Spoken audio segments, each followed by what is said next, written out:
Talking about, let's turn to hard bargainers. Yeah, sure. And they're easily identifiable tactics that people sometimes use. Exploding offers, threats, good cop, bad cop, that sort of stuff. Yeah. From your research and experience, how effective are those behaviors when you're dealing with experienced negotiators? Because those tactics can sometimes, really, I think, influence others to make concessions. But if you've got a skilled negotiator in front of you, using those tactics, would that be a good idea? Well, the first thing to do is consider whether you want a long-term or a short-term relationship. If it's a very short-term relationship, and as the aggressor, shall we say, you can get what you are trying to get in many different places, then probably you don't care, really. Yes.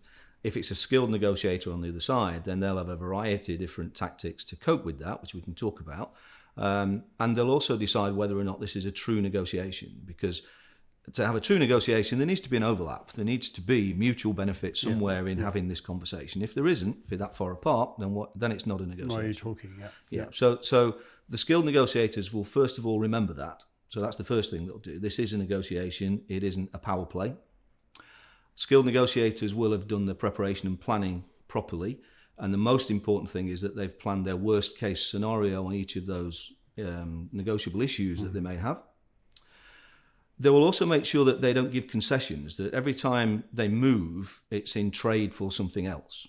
So what we have to do is to make them conditional proposals. So we'll do this if you do that. If I, will you? Yes. Okay, yeah. And if that won't happen, if the other side won't look for any conditional trades, particularly when you know because of your planning that there are certain things that they want and that you can give them as long as you get something back, then you probably need to go back to what we'd call the fallback position, which is probably the most important part of your planning, which is what happens if I don't get a deal?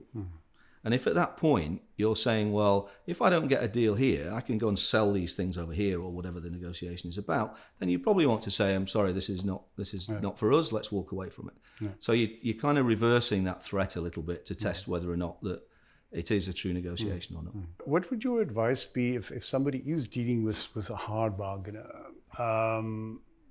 diffusing some of these tactics? What would be the key things to keep in mind? Some of the behavioural tactics, so testing, understanding, test whether or not they are really talking from a real position where they are. Is that really what they want to do? Do they really want to push us away? Are they sure that they're not going to move on anything? But don't behave weak. That's the important thing, and that's where the fallback position comes in.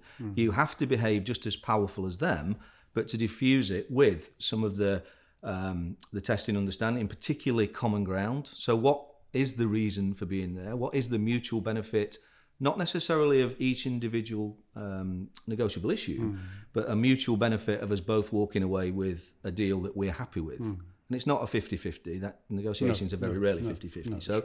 So a deal that we're both happy with is probably going to be the common ground. And if you can't keep coming back to that common ground to kind of lubricate the discussion, then there's a good chance you're not really in a negotiation that's going to be of any benefit to you.